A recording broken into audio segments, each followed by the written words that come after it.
চুঁচুড়া SDO office চত্বরে তীব্র উত্তেজনা, রাজনৈতিক বাক বিতণ্ডায় অস্বস্তিতে প্রশাসন। চুঁচুড়ার সদর মহকুমা শাসকের দপ্তর চত্বরে সোমবার সকাল থেকে চরম উত্তেজনাকর পরিস্থিতির সৃষ্টি হয়। অভিযোগ ছিল তৃণমূল কর্মীরা বিজেপি কর্মীদের গায়ে হাত তুলেছে এবং সেই মোতাবেক সকাল থেকেই এসডিওর ঘরের সামনে চলছিল বিক্ষোভ। এরই মাঝে সন্ধ্যার দিকে তৃণমূল কংগ্রেসের একাধিক নেতাকর্মী দলবল নিয়ে আচমকাই এসডিও অফিসে উপস্থিত হন এবং তারা জানান মহকুমা শাসকের সঙ্গে সাক্ষাৎ করবেন। এই ঘটনার খবর ছড়িয়ে পড়তে বিজেপির কর্মীরাও এসডিও অফিস চত্বরে জড়ো হতে শুরু করেন। এরপরই তৃণমূল ও বিজেপি কর্মীদের মধ্যে তীব্র বাকবিতণ্ডা শুরু হয়। মুহূর্তের মধ্যেই পরিস্থিতি উত্তপ্ত হয়ে ওঠে। স্লোগান ও পাল্টা স্লোগানে গোটা এলাকা সরগরম হয়ে যায়। উভয় পক্ষ থেকে একে অপরের বিরুদ্ধে নানা অভিযোগ তোলে, যার জেরে আইন শৃঙ্খলা পরিস্থিতি নিয়ে সাধারণ মানুষের মধ্যেও উদ্বেগ ছড়ায়। উত্তেজনা ক্রমশ বাড়লেও তৎক্ষণাৎ কঠোর হস্তক্ষেপ না করায় পরিস্থিতি আরও জটিল হয়ে ওঠে বলে অভিযোগ। পরে অবশ্য পুলিশ পরিস্থিতি নিয়ন্ত্রণে আনার চেষ্টা করে। শেষ পর্যন্ত প্রশাসনিক চাপ ও পরিস্থিতির গুরুত্ব বুঝে তৃণমূল কংগ্রেসের কর্মীদের পিছু হটতে বাধ্য হতে হয়। তারা এসডিও অফিস চত্বর ছেড়ে চলে গেলে ধীরে ধীরে পরিস্থিতি স্বাভাবিক হতে শুরু করে। যদিও এই ঘটনাকে কেন্দ্র করে রাজনৈতিক মহলে নতুন করে বিতর্ক শুরু হয়েছে।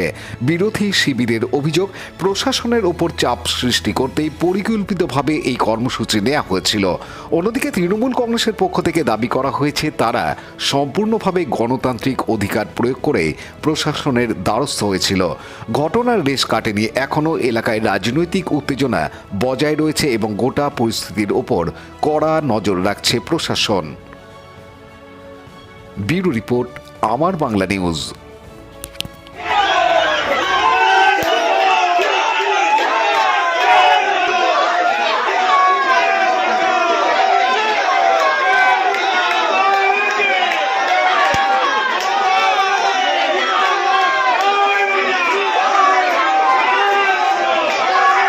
ছিঁড়েছে, যেটা আমরা পিওর অবজেক্ট করছি। আমরা এটাকে মানি না।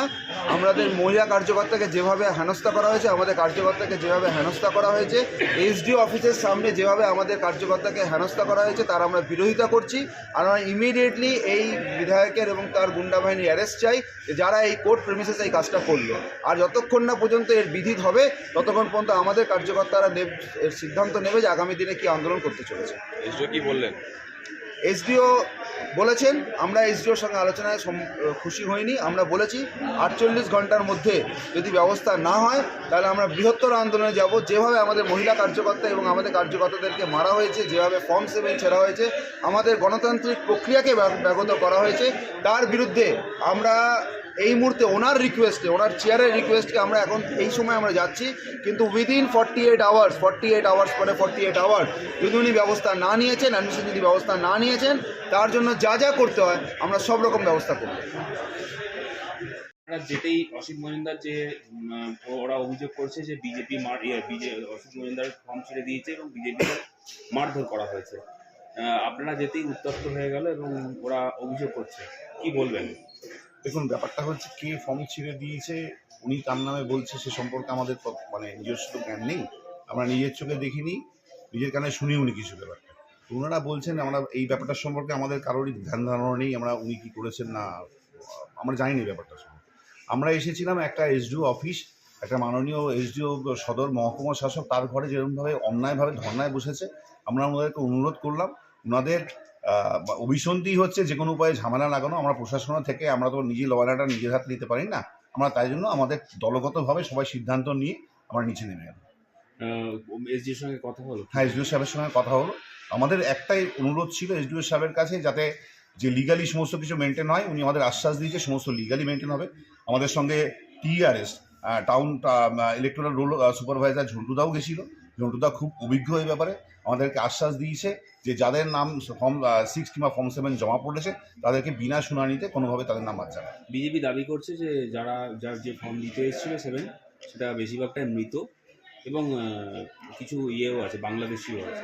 দেখুন, ব্যাপারটা হচ্ছে, আপনারা জানেন যে আজ পর্যন্ত অ্যাজ অন ডেট এসআইআর করবার যে কুচক্রান্ত আমাদের মাননীয় সাংসদ এবং সর্বভারতীয় সাধারণ সম্পাদক শ্রী অভিষেক বন্দ্যোপাধ্যায় বলেছে যে আজ পর্যন্ত অ্যাজ অন ডেট, আমরা ডেটাবেস কথা বলি কিন্তু আমরা যা বলি তথ্যের ভিত্তিতে, ওনারা যা খুশি বলতে পারে।